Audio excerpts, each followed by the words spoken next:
हरे कृष्ण. आज विसरले, मी सुद्धा विसरले.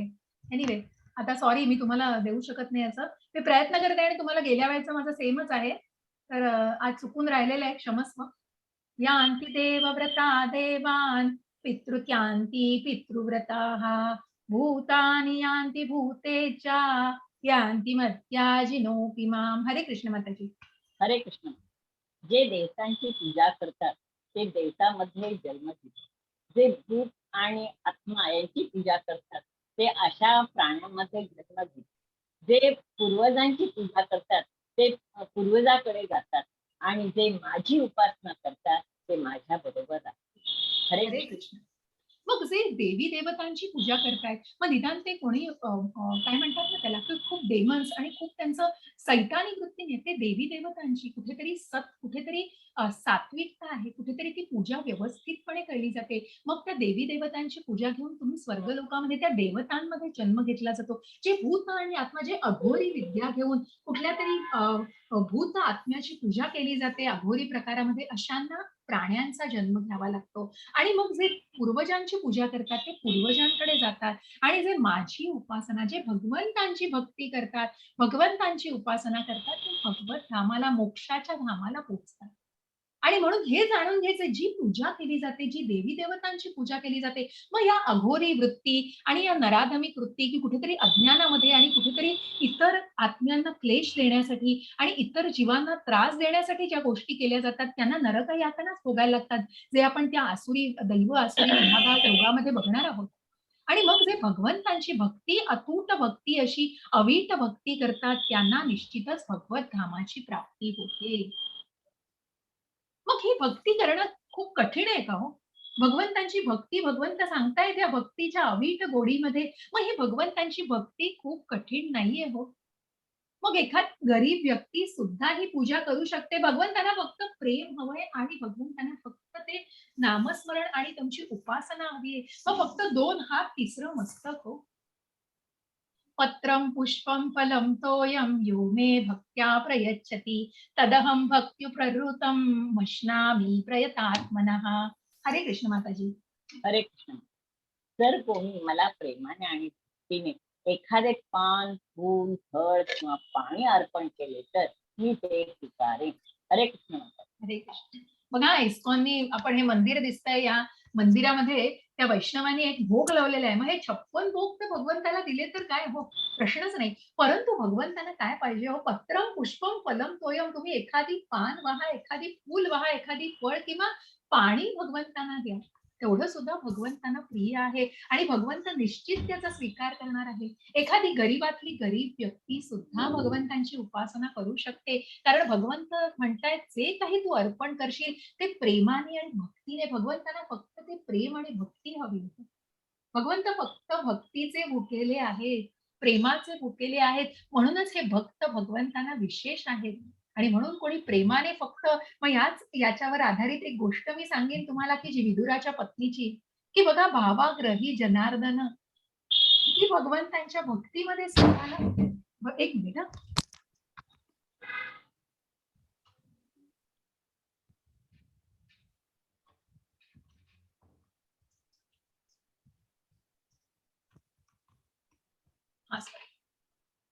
किती भगवंतांच्या भक्तीमध्ये स्वतःला लीन केलेलं आहे. अशी ही विदुरांच्या पत्नीकडे जेव्हा भगवंतांना निमंत्रण दुर्योधन करतो बरं का, युद्धाच्या आधी. परंतु भगवंतांना माहितीये, की हा याच्या मनामध्ये किती भक्ती आणि किती प्रेम हे भगवंतांनी जाणलेलं असतं. कारण ज्या प्रकारे आपण बघितलं, की ज्या द्वेष भावनेने फक्त युद्ध करण्याचंच त्याच्या मनामध्ये असतं, त्याने भगवंतांना सुद्धा जाणलेलं नसतं. जे विश्वरूप आपण बघणार आहोत, ते विश्वरूप दुर्योधनाला दाखवून सुद्धा त्याला त्याची काहीही त्याचं महत्व नसतं आणि तितकी त्याची पात्रताच नसते. म्हणून अशा दुर्योधनाकडे भगवंत जात नाहीत. आणि म्हणूनच भगवंत कुठे जातात, तर विदुराकडे जातात. आणि तिथे विदुर नसतात घरामध्ये, पण विदुरांच्या पत्नी असतात. आणि जेव्हा कृष्ण प्रत्यक्ष त्यांच्या घरी जातात, तेव्हा कृष्णांना बघून त्यांचं भान हरपतं. त्यांचं सौंदर्य बघून, भगवंतांचं प्रत्यक्ष तेज बघून ती माऊली अगदी हरखून जाते. आणि ती जेव्हा भगवंतांना केळ देते, तेव्हा ते केळ सोलताना ती ते सोललेलं केळं टाकून देते आणि साल भगवंतांना देते हो. पण भगवंत ते साल सुद्धा प्रेमाने घेतात. मग म्हणत नाही, "माऊली तू मला साल दिलंयस, तू फळ तर टाकून दिलंस." आणि असं हे साल सुद्धा, कारण भावाग्रही जनार्दन, तो भाव अर्पण केलाय हो भगवंताला तिने, आणि तो भावच भगवंत घेतायत. आणि म्हणूनच तो प्रेमळ भक्तीचा भाव भगवंतांना अर्पण केलाय. म्हणून ते अर्पण केलेलं केळाचं साल सुद्धा भगवंत ग्रहण करतायत. जसं शबरीने बघा उष्टी बोरं प्रभू रामचंद्रांना दिली, पण त्याचा तेवढ्याच भक्तीने त्यांनी प्रेमाने स्वीकार केला. कारण तिच्या मनातली भावना की भगवंतांना आंबट बोरं नको, म्हणून ती प्रत्येक बोर चाखून भगवंतांना देत होती, अशी शबरी माता.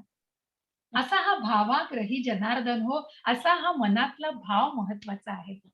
यत् करोषि यदश्नासि यज्जुहोषि ददासि यत् यत् तपस्यसि कौन्तेय तत् कुरुष्व मदर्पणम्. हरे कृष्ण.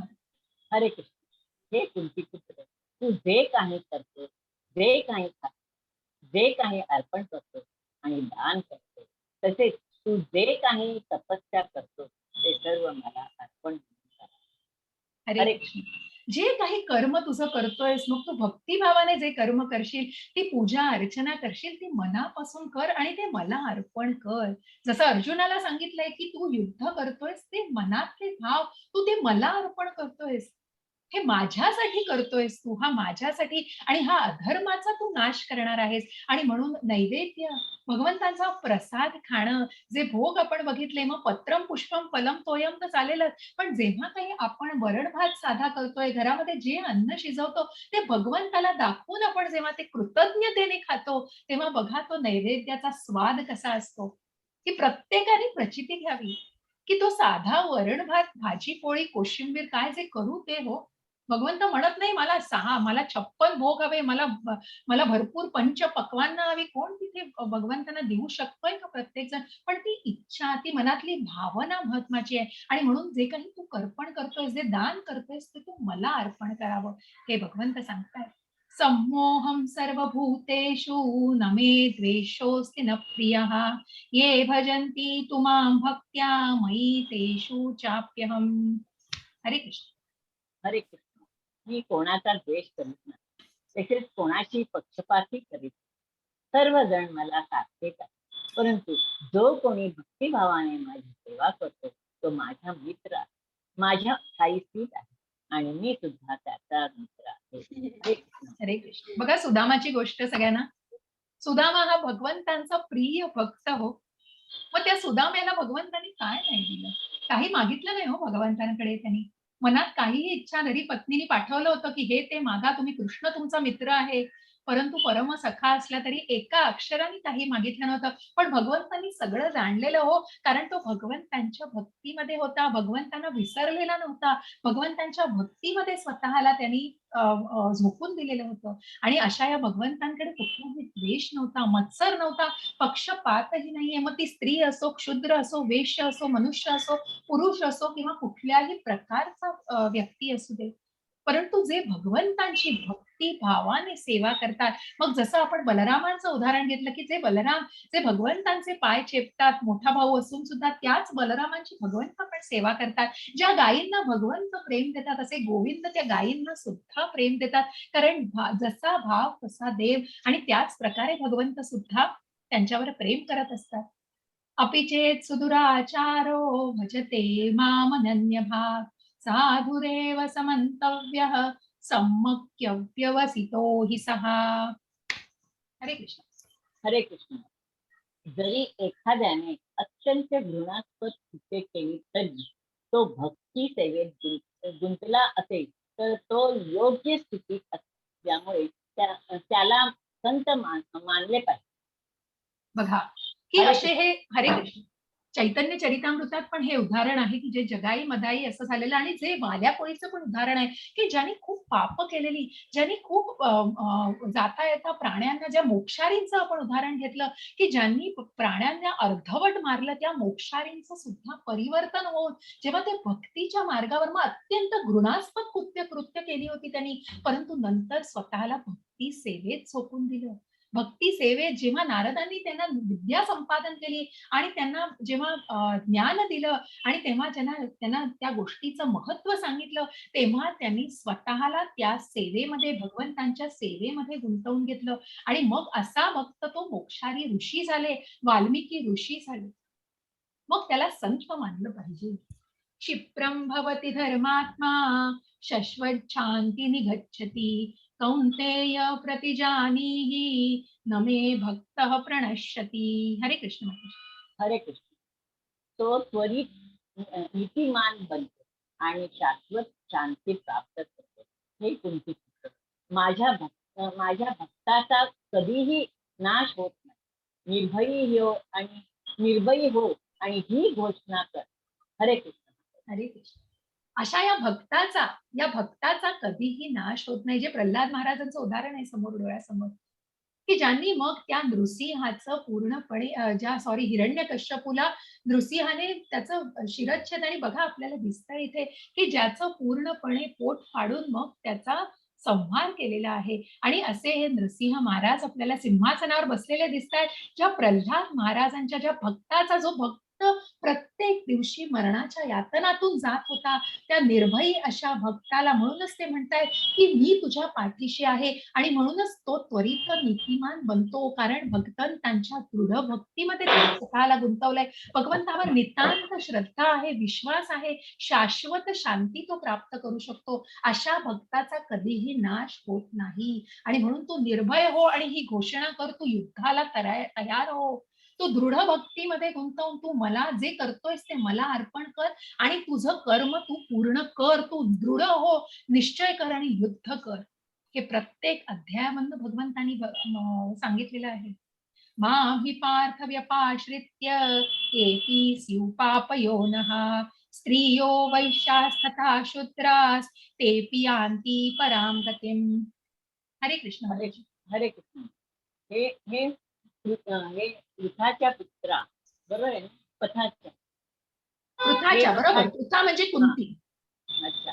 हे पृथाच्या पुत्रा ते माझा आश्रय घेतात, जरी ते निम्र जन्माचे असते तरी स्त्रिया, वैश्य, व्यापारी तसेच शूद्र कामगारा सर्वोच्च स्थानापर्यंत पोहोचू शकतात.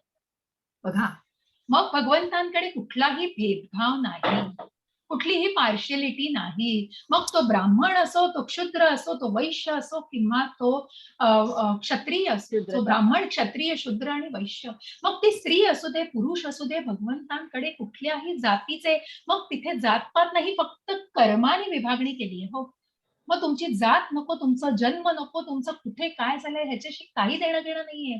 पण हे पृथाच्या पुत्रा जे माझा आश्रय घेतात, जसं आपण बघितलं हरिदास ठाकूरांची कथा बघितली, की पुढे जाऊन आपण अजून 2-3 कथा बघणार आहोत. कुठल्याही निम्न जातीत जरी जन्म घेतलेला असला तरीही ते भगवंतांचा आश्रय घेऊ शकतात आणि ते भगवत धामापर्यंत पोहोचू शकतात. त्या सर्वोच्च मनामध्ये ती भावना महत्वाची आहे आणि ती भावना जोपासणं महत्वाचं आहे. आणि हा फार सुंदर श्लोक आहे. दोन्ही श्लोक तुम्ही संस्मरित करा, खूप सुंदर आहेत. पत्रम पुष्पम फलम तोयम, आणि हा एक सुंदर श्लोक. मन्मना भव मद्भक्तो मत्याजिन्मा नमस्कुरु मामे वैश्यसि युक्तैव मात्मानं मत्परायणः. आणि हाच श्लोक आपल्याला 18व्या अध्यायात सुद्धा मिळतो, कारण 18व्या अध्यायात पुन्हा सगळ्याचं सार आहे, सगळ्या गीतेचं सार आहे, आणि म्हणून त्याच्यात सुद्धा हा श्लोक आहे एका वेगळ्या स्वरूपात. हरे कृष्ण माताजी. हरे कृष्ण. आपले मन सदैव माझे चिंतन करण्यामध्ये युक्त कर. माझा भक्त हो, मला नमस्कार कर आणि माझे पूजन कर. माझ्यामध्ये पूर्णपणे रममाण झाल्याने तू निश्चितच मला प्राप्त होशील. हरे कृष्ण. हरे कृष्ण. मग ते मन जे भरकटत आहे, जे इकडे तिकडे जात आहे, बघा त्याचं सामर्थ्य जर वाढवायचं आहे, भगवंत सांगताय या मनाला या सदैव माझ्या चिंतनामध्ये, मग ते चिंतन असू दे. मग भगवंत म्हणत नाही 24 तास तू देवळामध्ये बस किंवा इतके तासच तू इतकं केलं पाहिजे, 4 तास सकाळी, 4 तास दुपारी, असं कुठलंही बंधन नाहीये. पण तू जे चिंतन करशील आणि तू जे कर्म करशील ते मला अर्पण कर, माझ्यामध्ये युक्त हो, माझा भक्त हो. 2 हात 3रं मस्तक, मला नमस्कार करून माझी पूजा कर, पूर्णपणे रममाण. मग ती वृत्ती कशा प्रकारे परिवर्तित होऊ शकते बघा. आणि म्हणूनच पूर्णपणे रममाण झाल्याने तू निश्चितच मला प्राप्त होशील. मग कुठेतरी त्या भगवत धामाची प्राप्ती करण्यासाठी मार्गक्रमण केलं जातं. पुन्हा जर या भौतिक जगामध्ये गुंतवायचं नसेल, तेव्हा हा देह जीर्ण झाल्यानंतर, या देहाचा त्याग केल्यानंतर निश्चित भगवत धामाची प्राप्ती होणार. आणि मगच तुला या धामाची प्राप्ती होईल. अशा प्रकारे तू स्वतःला माझ्यामध्ये पूर्णपणे रममाण कर. हा सुंदर असा राजगुह्य योग, ज्याच्यामध्ये भगवंतांनी या राजगुह्य म्हणजे या सर्व राजा, सर्व ज्ञानाचा राजा असा, की माझा मत्सर करू नकोस, तू माझा मत्सर करत नाहीस आणि तू मला जाणतोयस, तू मला जाणून घ्यायचा प्रयत्न कर. आणि म्हणूनच मनुष्य मनमना मनमना मदभक्तो, मन्मना भव मद्भक्तो, की माझा भाव जाणून घ्यायचा आणि म्हणूनच मला नमस्कार कर आणि मला जे कर्म करशील ते मला अर्पण कर. आणि मग कशा प्रकारे भगवंतांची पूजा करायची आहे? मग फलम पुष्पम पत्रम पुष्पम फलम तोयम. मग खूप कठीण नाहीये भगवंतांची पूजा, खूप सोपी आहे हो, आणि खूप आनंद देणारी आहे. आणि म्हणूनच या सगळ्याची प्रचिती प्रत्येकाने घेतली पाहिजे. अशी ही अनन्य भक्तीची अवीट गोडी आहे. इथे आपण 9वा अध्याय समाप्त करतोय. हरे कृष्ण. कुणालाही काही प्रश्न असतील तर प्लीज विचारा.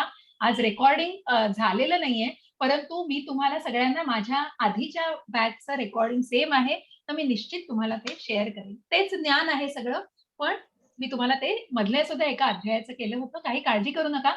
ज्यांचं पुढलं असेल, जे प्रत्यक्षात आहेत त्यांना तर काही प्रश्नच नाही, परंतु पुन्हा ऐकण्यासाठी मी निश्चित तुम्हाला ते शेअर करेन. हरे कृष्ण. कुणाला काही प्रश्न आहेत? माताजी मला दिसतंय माताजी वर्षाला. मला एक विचारायचं आहे. बोला बोला सिद्धी. की तुम्ही स्वर्गामध्ये गेल्यानंतर ते पुण्य क्षीण होते, मग परत तुम्हाला जन्म घ्यावा लागतो.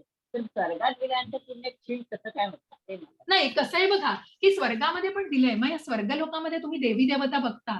बघा तिथेही सगळे का अवतार घेतलेत भगवंतांनी. तिथेही युद्ध झालेलं आहे. तिथेही राक्षसी, मग देव आणि दानवांमध्ये झालेले आहे. या सगळ्या गोष्टी तिथे पण आहेत स्वर्ग लोकामध्ये. अतिशय सुख पण आहेत. पण तिथे कुठेतरी परिमाण आहे सुखाचं. मग जो काही जन्म मिळतो, जसे हे कर्माने जो जन्म मिळतो, त्या कर्माचं जेव्हा क्षीण होतं, ते कर्माने केलेल्या पुण्यामुळे तुम्हाला स्वर्गलोक मिळालंय.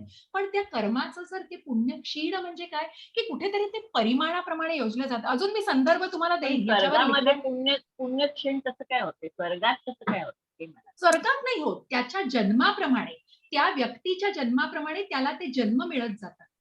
नाही. पण एकदा स्वर्गात गेल्यानंतर परत जन्म नाही, मिळतो ते मोक्षधाम म्हणूनच तर दिलंय, की पुन्हा मग तुम्हाला मग पुन्हा तुम्हाला मनुष्याचा जन्म सुद्धा मिळू शकतो. पुन्हा तुम्हाला या 84 लक्ष योनीतून सुद्धा जाऊ शकता तुम्ही. पण मग ते तुम्हाला जन्म पूर्ण काळ तिथेच तुम्ही आहात असं नसतं. त्या लोकामध्ये सुद्धा स्वर्गलोकाच्या पलीकडे जे गोलोकधाम आहे, जे मोक्षधाम आहे, ते भगवंतांचं धाम आहे. मग तिथून परत फिरून नाही येतायत. तर हा, तोच गोलोकाचा चार्ट मी तुम्हाला आज पाठवीन आणि तेच मी तुम्हाला म्हणजे शेअर करेन.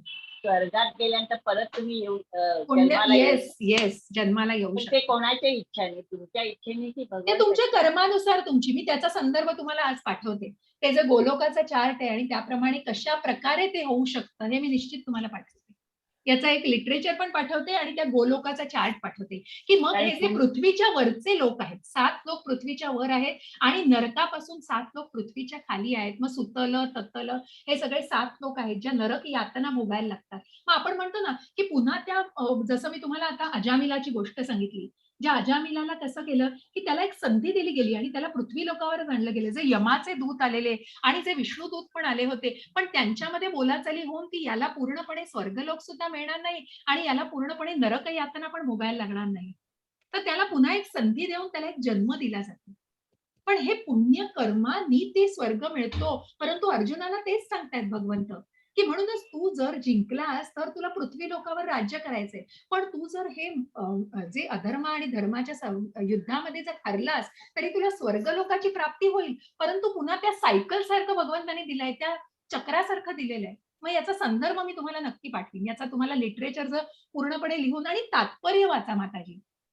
तात्पर्य निश्चित वाचा. तुम्हाला श्लोकामध्ये त्याचं जे आपण आता श्लोक केला ना, त्याचं तात्पर्य प्रभुपादांचं वाचा. मी निश्चित तुम्हाला त्याचा अजून संदर्भासह देईन स्पष्टीकरण. ठीक आहे. अजून कोणाला प्रश्न आहे? वर्षदा माताजी, हरे कृष्ण. तर वर्षदा माताजींना अनम्यूट करा. हा, मी करते. चला, हरे कृष्ण. हा माताजी, मला बोला. पण श्लोक वाचायचे आहे. तुम्हाला श्लोक वाचायचा आहे? नक्की, नक्की. हां. मी उद्या उद्या सांगते तुम्हाला. नक्की माताजी. हां. ठीक आहे. हरे कृष्ण. येस. हरे रेकॉर्डिंग कृष्ण. थांबवते.